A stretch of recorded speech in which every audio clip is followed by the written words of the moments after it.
श्री गणेशाय नमः, श्री सरस्वते नमः, प्रभु श्री रामचंद्राय नमः। जय जयाजी दशग्रीवांतका, जय जयाजी घटकर्ण छेदिका, जय जयाजी सूर्यकुल दीपका, मदन ते का ध्यान तुझ वर्णिता सहस्र वदन, तोही झाला अनुदिन, आगाध झडे भक्तजन, तव गुण अंत न पावती। पांडुरंगा करो प्रथम नमन दुसरे चरण संतांचे, त्यांच्या कृपादाने कथेचा विस्तार बाबाजी सद्गुरु दासोबा रामकृष्ण सांगायला सारखं नाही सोपं आहे. तुम्ही सांगायला घेतो मी पण तुम्ही आहे का बघा. कथेचं अनुसंधान आपल्या गावामध्ये राम अश्वमेध यज्ञ हा ग्रंथ चालू आहे आणि प्रभू रामचंद्र लंका सोडून नंदीग्रामच्या ठिकाणी आले, भरताची भेट झाली आणि भरताला घेऊन ते अयोध्येमध्ये पोहोचले. प्रभू रामचंद्र अयोध्येत आल्यानंतर अत्यंत आनंदाने त्यांचं स्वागत केलेलं आहे नाही का. दारामध्ये रांगोळ टाकले आहेत, पताका लावले आहेत नाही का, निशाणे पडले आहेत, स्वर वाद्याचा आवाज या ठिकाणी येऊ लागले आणि अशा प्रकारे प्रभू रामचंद्रांचं स्वागत अयोध्येमध्ये केलेलं आहे. आणि आता पुढची कथा कशी आहे, पुढची कथा गोड ऐकण्यासारखी आहे. कुठपर्यंत पोहोचलो, प्रत्यक्ष सगळ्या अयोध्येची पाहणी केली तर त्याचा एक दुष्ट भेटला, परीट. रजक म्हणजे परीट, रजक कोण कळत नाही, परीट म्हणायचं. जो परीट कपडे धुतो, स्वच्छ करतो, त्याचं म्हणणं आहे की मी कपडे स्वच्छ करतो बाहेरून, आता कुठं म्हणून यायला त्याला. आणि त्यानं सांगितलं काय म्हणले, रामाने म्हणले असं करावं का म्हणले, म्हणजे चांगल्या माणसाला लोकांना आवडत होतं, चांगल्या माणसाला रामाने असं करावं का. 6 महिने लंकेमध्ये होती सीता, आपल्या घरामध्ये घेते, बायकोला मला चालणार नाही, तो बाहेरला घेते ना, तिकडे जायचं इकडे यायचं नाही. अशा प्रति बातमी प्रभू रामचंद्राला समजली आणि समजल्यानं त्यांनी ठरवलं काय हरकत नाही, तुमच्या समाधानासाठी मी पण माझ्या बायकोला त्याग करतो. जसं त्या पार्टानं बायकोला त्याग केला, त्याला माहेरला पाठवलं, तसं प्रभू रामचंद्राने आपल्या सीतेला माहेरला पाठवलं, म्हणजे पृथ्वी मातेच्या स्वाधीन केलं. अशा प्रती कथा इथपर्यंत आलेले. पुढं बोला. ऐसा तुझी विश्वंभर, सकल त्रैलोक्याचा आधार, त्या तुझ्या कीर्तीचा पार, मी पामर काय ग्रंथकर्ते म्हणतात मी पामर आहे, तुझ्या गुणाचं वर्णन मी करू शकत नाही का. शेष सुद्धा त्याने आहे नाही का, समुदायशाही आणि पूर्ण जंगलाचे बोरू केले, बोरू म्हणायचं, तर त्यांनी सुद्धा त्याचं वर्णन करता येत नाही. अशा प्रकारे देवा तुझं वर्णन आहे त्या ठिकाणी सांगू लागले. तू अयोध्यापुरी वससी, 11वा रुद्र तुझ्या सेवेसी, कौशल्य मातेच्या जन्मोनी कुशी, सकळ देवाशी 11वा रुद्र म्हणजे भगवान शंकर. हे तुझे कशामध्ये तुझं ध्यान करतायत. रामा प्रत्यक्ष भगवान शंकर सुद्धा ध्यान करतात. असा तो कसा आहे, सर्वश्रेष्ठ आहे, गुणवान आहे, कीर्तिवान आहे, तुझं वर्णन करता येत नाही असा रामा तो आहे. ग्रंथकर्ते रामाचं वर्णन करतात. 14 वर्ष कानन सेवन, पितृआज्ञा केली पालन, दशानना लागी वधून, सीतेला गुण आणि रामामध्ये तू काय केलं म्हणजे आई वडिलांची आज्ञा पाळली, 14 वर्ष वनवासाला गेला आणि त्यानंतर ज्या रावणाने सीता पळवून नेली ती सीता सोडून आणली, रावणाचा छेद केला, शिरछेद केला, त्याला वध केला, राक्षस दुष्ट राक्षस मारले गेले. केवळ सीतेमुळेच वाईट वृत्ती माणसं मारली गेली, स्त्री शक्ती दांडगी असते बरं का. जसं रामायणामध्ये सीतेमुळे वाईट माणसं मारली गेली, तसं महाभारतामध्ये सुद्धा द्रौपदी दुष्ट कौरव मारले गेले, म्हणजे स्त्री शेवटी दांडगी आहे. अशा प्रकारे रामा त्या ठिकाणी तू सीतेला घेऊन आला, ग्रंथकर्ते वर्णन करतात. भक्तांचा महिमा रक्षिला, जैसे वाल्मिक बोलिला, तैसे नितयाच्या बोला, सत्य केले श्रीराम. वाल्मिक ऋषी कसा आहे म्हणजे त्याने जसं लिहिलं नाही का, रामायण घडायच्या अगोदर त्यांनी काय केलं, रामायण लिहिले वाल्मिक ऋषीनं. आणि आपला गुरु आपलं हे काय त्याला भक्त आहे, त्याच्या म्हणण्याप्रमाणे सांगण्याप्रमाणे स्वतः राम वागले नाही अशा प्रकारे ऋषीबद्दल बोलू लागले. तुझ्या नामाचा महिमा अपार, पाषाण तरले सागर, सेतू बांधुनी पैल पार, नेले वानर अरे रामामध्ये सफळ. तुझ्या नामाचा महिमा अपार आहे म्हणजे. कारण काय एवढा मोठा समुद्र, परंतु ज्या दगडावर राम शब्द लिहिला होता ते दगड पाण्यावर तरले आणि त्याच्यावर वानर जाऊन अलीकडून पलीकडे गेले म्हणजे लंकेमध्ये गेले. एवढा महिमा तुझा आहे, पाशावर तरले असं ग्रंथकर्ते सांगतात. चिरंजीव केले विभीषणासे, राज्य स्थापिला लंकेसी, लक्ष्मण हाती इंद्रजितासी, तूच मारविले श्रीरामा. अरे रामा म्हणले तू काय केलं म्हणले. एक तर म्हणले पाण्यावर दगड तरले नाही का. त्याचप्रमाणे पुन्हा रावणाचा वध केला, बिभीषणाला गादीवर बसवलं, त्याचा जय जयकार केला. एवढा महिमा तुझा आहे अशा प्रकारे त्या ठिकाणी बोलतात. इंद्रियांचा चाळक, तूच सकळा माझी व्यापक, तूच संपूर्ण चतुर्दश लोक, रचिले सुरेख राघव. 14 काय सांगतो चौकड्याचं राज्य नाही का, ते सुद्धा रावणाचं होतं, ते तू रचलेलं आहे. म्हणजे एवढा तुझा महिमा आघात आहे रामा नाही का. तुझ्या गुणाचं वर्णन मी करू शकत नाही. अशा प्रकारे प्रभू रामचंद्राचं कशा प्रकारचं कार्य आहे, काय काय केलं रामाने ग्रंथकर्ते या ठिकाणी बोलतात. भूलोकापासून जाण, सत्य लोकापर्यंत पूर्ण, तैसेच आतळापासून गगन, पाताळ जाण सातवे. आणि भूलोकापासून स्वर्गापर्यंत आणि पाताळापर्यंत सगळ्यांचाच उद्धार करणारा असा तो राम आहे म्हणजे. हा अशा प्रकारे त्रिगुणात्मक प्रभू रामचंद्र आहे. त्या रामाबद्दल ग्रंथकर्ते स्तुती करतात. एवं चतुर्दश लोक, त्या माझी तू व्यापक, तुझा महिमा लोलिक, भक्त भाविक जाणती. आणि भक्तालाच कळतं रामा तुझा महिमा काय ते नाही का. आणि अशा 14 भोवनाचं राज्य भोगणारा आणि अशा प्रकारे रामा तुझं महिमा फक्त साधू संतांनाच कळतो, ते तुझं वर्णन करतात. अशा प्रकारे रामाबद्दल ग्रंथकर्ते बोलतात. मागील अध्यायी जाणार, देव गेले स्वर्ग लागून, झाले अगस्तीचे पूजन, हेची कथन वर्तले. आता मागच्या अध्याय म्हणजे कालच्या अध्यायात काय झालं म्हणले तर म्हणजे प्रभू रामचंद्राचा राज्याभिषेक झाला. त्या राज्याभिषेकासाठी अनेक ठिकाणचे ऋषीमुनी आले होते, स्वर्गातून देव आले होते. सर्वांच्या साक्षीने प्रभू रामचंद्राचा राज्याभिषेक झाला.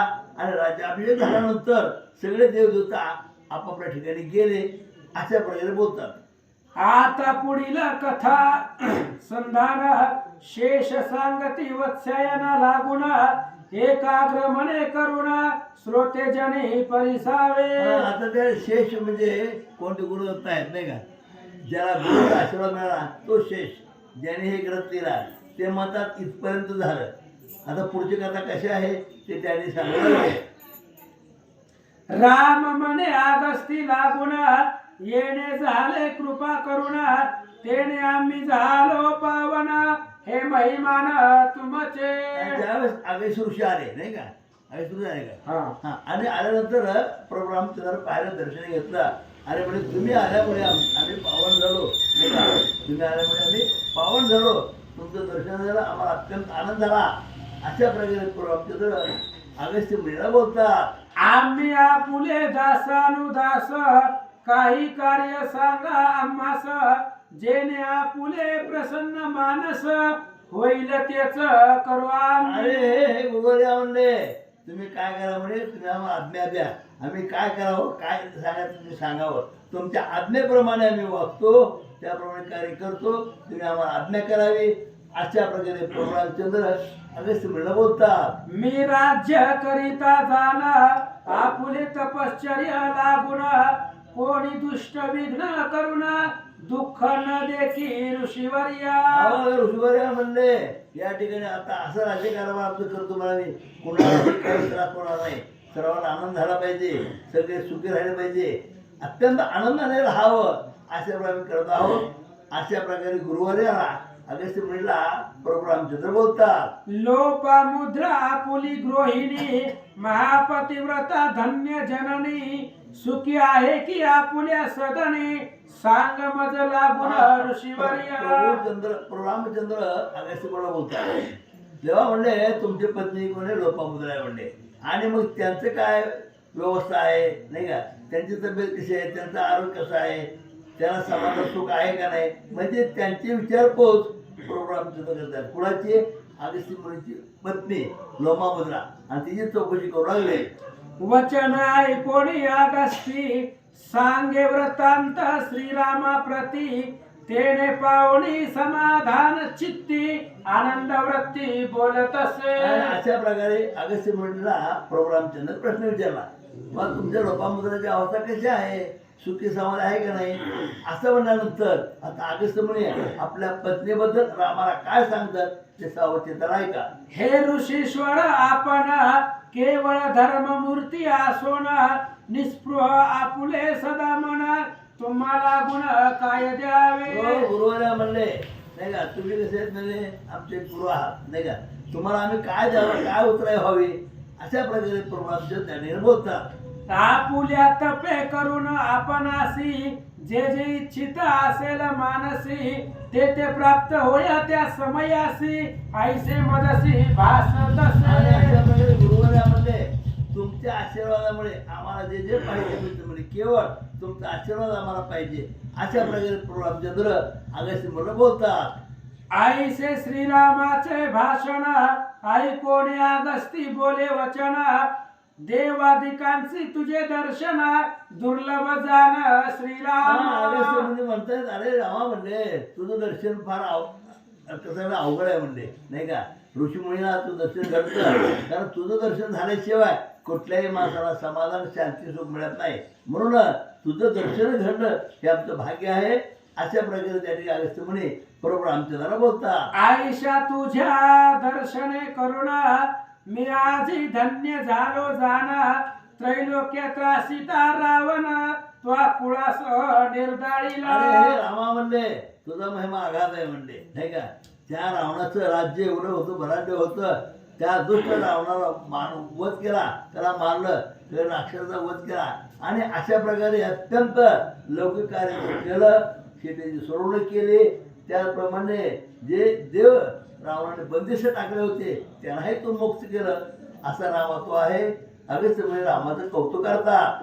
आणि बिभीषणासी राज्य दिधले म्या वर्तमान ऐकिले तेने करोनी आनंदे भरले अंतर माझे राजेंद्र. हे राजेंद्र, हे रामा म्हणले तू तर सीतेची सोडवणूक केली, रावणाचा वध केला, आणि त्याचबरोबर बिभीषणालाही गादीवर बसवलं नाही का. म्हणजे बिभीषण कोण हा? रावणाचा भाऊ आहे, परंतु अत्यंत सात्विक वृत्तीचा रामाचा भक्त होता, आणि चिरंजीव केला रामाने, त्याला गादीवर बसवलं. चिरंजीव आजही आहे, 7 चिरंजीव आहेत, त्यापैकी एक म्हणजे हा बिभीषण आहे, त्यात हनुमंतराय आहेत, व्यासमुनी आहेत, म्हणजे चिरंजीव अजूनही आहेत ते, म्हणजे अंतरावरती फिरतात 7 चिरंजीव आहेत. अशा प्रकारे त्या ठिकाणी प्रभू रामचंद्राने त्या ठिकाणी त्याला चिरंजीव केलं, गादीवर बसवलं, असं त्या ठिकाणी स्तुती करतात. आईसे अगस्तीचे ऐकोनी वचन पद्मपत्राक्ष करी भाषण तुम्हासी त्रैलोक्याचे ज्ञान म्हणून प्रश्न एक असे. अशा प्रकारे त्या ठिकाणी प्रभू रामचंद्र अगस्त्य मुनीला बोलते, तुम्हाला ज्ञान, तुम्ही ज्ञानी आहात, त्रैलोक्याचं ज्ञान तुम्हाला आहे. आता मी तुम्हाला एक प्रश्न विचारतो म्हणले, मी जो प्रश्न विचारतो त्या प्रश्न तुम्हाला उत्तर द्यावं. अशा प्रकारे प्रभू रामचंद्र अगस्त्य मुनीला प्रश्न विचारतात. काय प्रश्न होतात आता हा दिवस सांगा.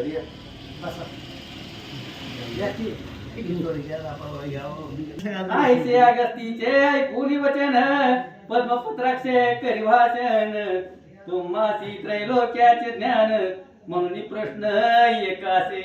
कथेचे अनुसंधान अगस्त्य ऋषी आलेले आहेत आणि भगवान श्रीरामचंद्र विचारू लागले, महाराज त्रैलोक्याचं ज्ञान तुमच्यापाशी आहे, सपाट ज्ञानानं तुम्ही समर्थ आहे. म्हणून तुम्हाला एक प्रश्न विचारायचा आहे. एक प्रश्न मला निर्माण झाला, विचारतो. त्या प्रश्नाचं उत्तर तुम्ही द्या. भूत भविष्य वर्तमान तुम्ही जाणता परिपूर्ण, तरी सांगा मज लागून रावण कुंभकर्ण कहनते. आणि मग त्यावेळेस रामचंद्राने विचारलं, म्हणले महाराज भूत भविष्याचं ज्ञान तुम्हाला आहे, मग रावण कुंभकर्ण कोण होते, कोणाच्या वंशातले होते, एवढं बळ त्यांच्याकडे कुठून आलं, कसं आलं, त्यांची कथा मला सांगा. तयाची जाती असे कवन देव किंवा दैत्य जाण, पिशाच की राक्षस प्रमाण नकळ मज ऋषीवर्या. राम विचारू लागलेले आहेत, महाराज त्या राक्षसांची जाती कोण आहे, दैत्य आहेत आणि कुठल्या वंशामध्ये आहेत, मग एवढं सामर्थ्य त्यांना कसं आलं, हेच मला प्रश्न पडला. म्हणून विचारतो, सांगा. ऐसे बोलता सीता धवे अगती सांगती तयासी भावे, माझ्या वचनी चित्त द्यावे ऐके वंशावळी लागून. आणि मग अशा पद्धतीने रामचंद्राने विचारल्याबरोबर अगस्त्य ऋषींनी सांगितलं, रामा प्रश्न विचारलाय बरोबर आहे, आता लक्षपूर्वक ऐका. रावणाची वंशावळी सांगतो. सृष्टी करता जो ब्रह्मदेव तयाचे सुतासी पुरस्ते नाव, तया उदरी पुत्रोद्भव म्हणती सर्व विसरवा. आणि म्हणले ब्रह्मदेव सृष्टी करताय, सृष्टी करता ब्रह्मदेवाचा मुलगा, त्याचं नाव पुलस्ती आहे, आणि त्या पुलस्तीचा मुलगा पौलस्ती आहे, त्यांनाच विसरवा असं नाव आहे असं सांगतात. तो वेद विद्ये माझी निपुण त्याचे ललना झाल्या दोन, पातीवर ते धर्मयुक्त झान नामाभिधान मंदाकिनी. आणि ते असणाऱ्या विसरवालाच म्हणजेच पुलस्तीला, पुलस्ती आणि विसरवा असं त्यांचं नाव आहे, आणि ते असणाऱ्या विसरवाचं लग्न झालं. दोन पत्नी होते, त्यांना एक धर्मपत्नी होती, तिचं नाव मंदाकिनी होतं, सती होती असं सांगतात. दुसरीचे नाम कैकसी वाहिले, मंदाकिनीसी पुत्र रत्न झाले, तयाचे धनद नाम ठेविले, अष्टलोक पाळले किला तो. आणि त्या विसरवाला दोन पत्नी होते, एक मंदाकिनी आणि दुसरी कैकशी. मग मंदाकिनीला एक मुलगा झाला, त्याचं नाव धनद म्हणजे कुबेर ठेवलं गेलं, आणि अष्टलोकपाळाचं राज्य त्या कुबेराच्या स्वाधीनी केलं असं सांगतात. त्याने तप केले दारुण विश्वामित्र ऐसे जाण, तेने शंकर झाला प्रसन्न दिले वरदान ते ऐक. आणि रामा ते असणाऱ्या कुबेरानं तप केलं होतं, जसं पाठीमागं विश्वामित्रांनी तप करून महादेवाला प्रसन्न केलं, तसं त्या विश्वामित्रानं कुबेरानं तप केलं आणि महादेवजी प्रसन्न झाले. लंकेचे राजे तया लागून दिदले कांचनमय नगर झान, आणि दिधले पुष्पक विमान सुखे करून वर्तावे. आणि मग ते असणाऱ्या कुबेराला महादेवाने सोन्याचं लंकेचं राज्य दिलं, लंका प्राप्त करून दिली, आणि पुष्पक विमानासारखं विमान त्या कुबेराला अर्पण केलं. ऐसे तो राज्य करीत असता ग्रही होतीसा पद्ममाता, युद्ध दैत्याची दुहिता कैकशी म्हणून कथिली जे. आणि मग त्याच असणाऱ्या विसरव्याला दुसरी एक पत्नी होती, तिचं नाव कैकशी होतं, आणि विद्युत मालिनी राक्षसांची ती मुलगी होती. अशा प्रकारची ती कैकशी, तिलाही पुन्हा पुत्र संतान झालं. ऐका. तिच्या उदरा माझारी पुत्र तैर्य झाले निर्धारी, रावण कुंभकर्ण दुराचारी विभीषण अवतारी तिसरा. आणि त्या कैकशीला 3 मुलं झाली, आणि तिन्ही मधली 2 वाईट होती, दुराचारी होती. रावण कुंभकर्ण ही वाईट संतान होती, कुमार्गानं वागणारी होती, आणि तिसरा मुलगा त्यांना विभीषण जन्माला. दशानन कुंभकर्ण क्रूर कर्मी दोघे जण, भगवत भक्त परिपूर्ण होता विभीषण जाणतो. आणि मग रावण कुंभकर्ण क्रूर कर्मी होती, वाईट कर्म करत होती, आणि त्यांच्याच असणारा 3 नंबरचा जो भाऊ होता विभीषणजी, तो धर्मपरायण भगवंताची भक्ती करणारे असे होते. ऐसे असता ते सदनी कोणे काळ्याला कुबेरा म्हणी, जावे माता पित्याच्या दर्शनाला गुणी, पुष्पक विमाने वैसोनिया. आणि मग ही असणारी घरामध्ये होती सगळी जण. काही कशी होती, विश्रवा महाराज होते, ही 3 मुलं होती. मग एकदा कुबेराला वाटलं विमान आपल्यापाशी आहे तर विमानामध्ये बसून जावं, आई वडिलांचं दर्शन घ्यावं असं त्याच्या मनाला वाटलं. लंकेहून आला त्वरेसी विमान चालवी दे आकाशी. लाज वाटली पवनासी पाहुणे वेगासी तयाच्या. आणि मग लंकेवरून विमानात कुबेरजी बसले, उड्डाण केलं. वाऱ्याच्या वेगाला सुद्धा लाजवेल, वाऱ्याला सुद्धा लाज वाटेल अशा प्रकारचं उड्डाण विमानाने केलं. ते दिवे विमान सुशोभित कनकमय होते लकलकीत.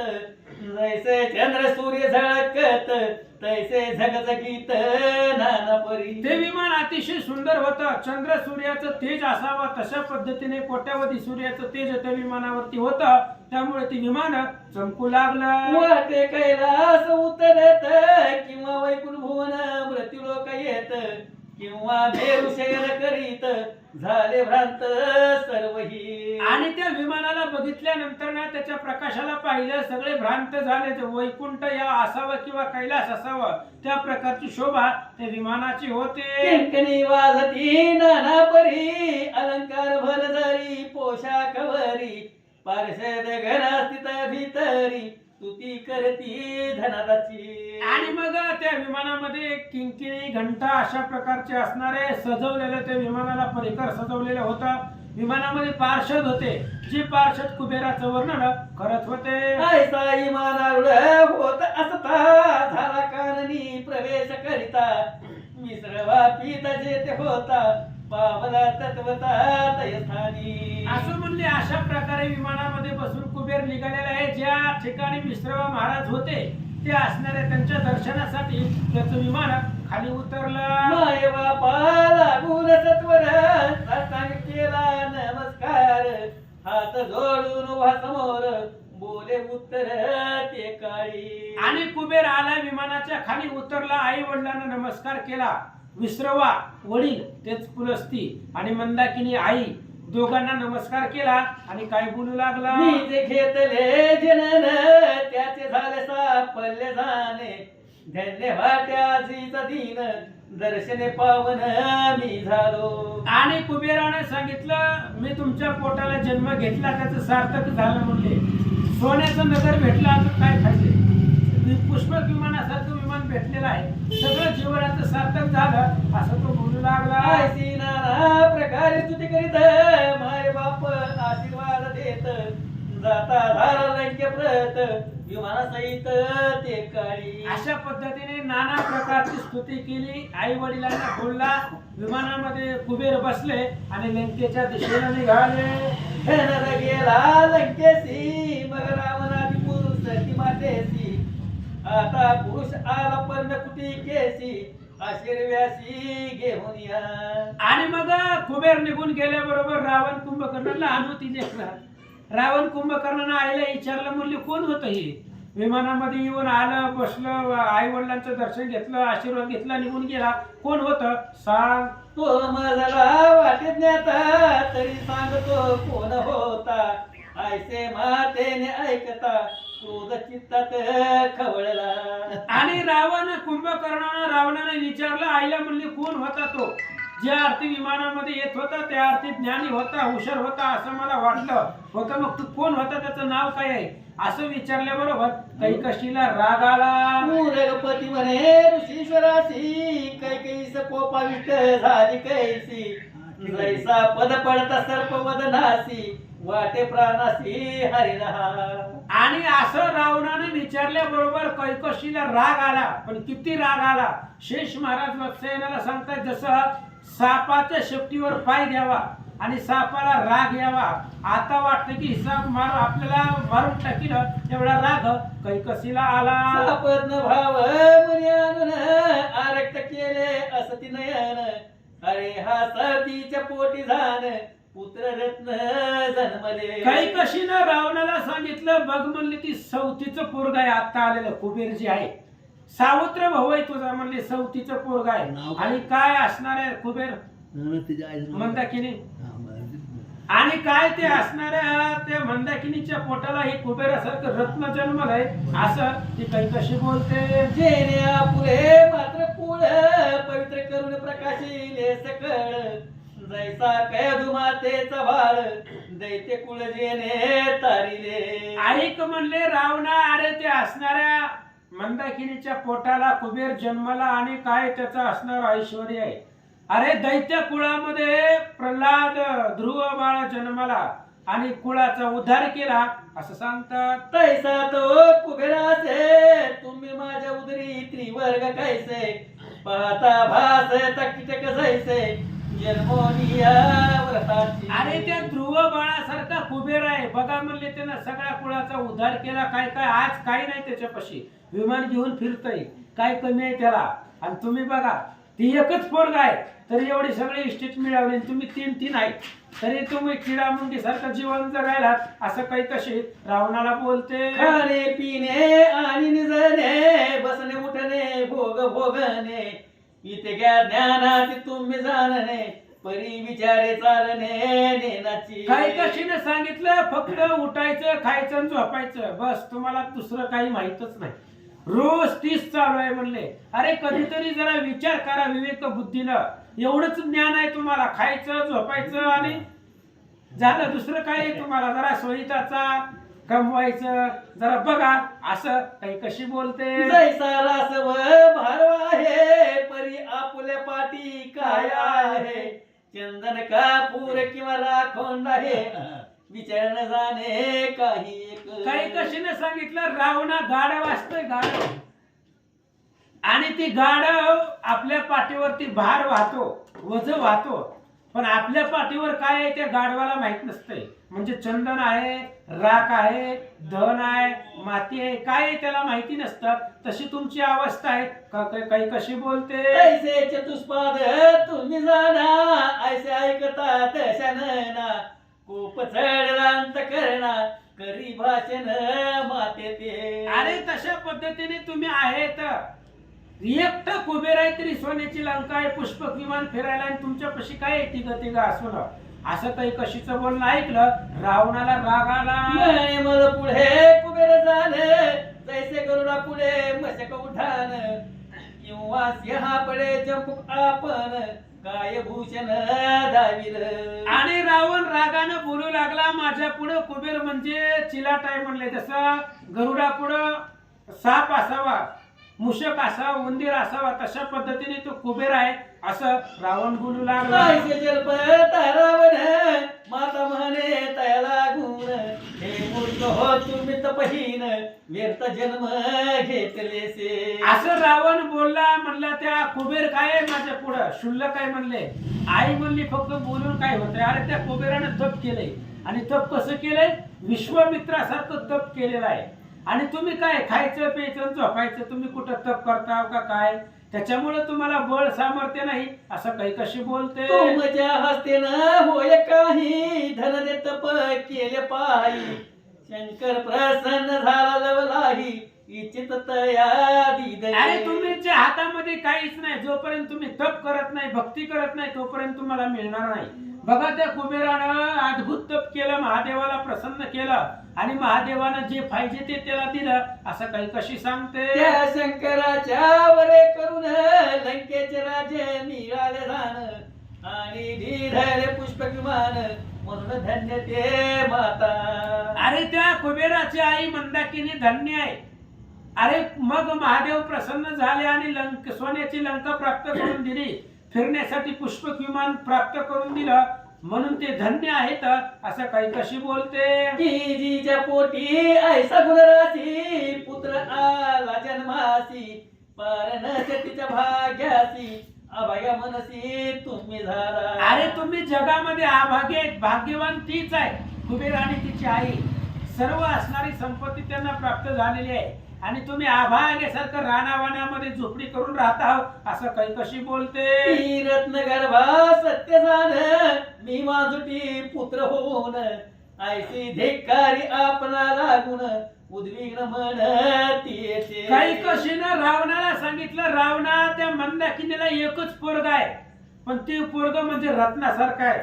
आणि मी 3 पोरं असून मी वांजुटी आहे, मला त्याचा काहीच उपयोग नाही, अशा प्रकारचा स्वतःचा धिक्कार काही कशी करू लागले. व्यस्ती म्हणे श्रीरामासी मातेचे भाषण दुर्जनासी घर समवाटे मानसी बोले उक्तीसी तकाळी. अगस्त्य ऋषीने सांगितलं रामा असं कैकशीचं बोलणं रावणानं ऐकलं आणि त्याला कसं वाटलं, गरळ समान विषासारखं वाटलं. ते विष प्राप्त जसं प्राशन केल्यावरती तळमळ वाटते तशी तळमळ राजा रावणाला वाटू लागले. माते मी निश्चय करून काय बदतो ऐक वचन तुझे या सौतीला गुण एक पुत्र रत्न प्राप्त असे. आणि मग रावणाने सांगितलं आई साहेब ऐका म्हणले, मी जे बोलतोय त्याच्याकडे लक्ष द्या.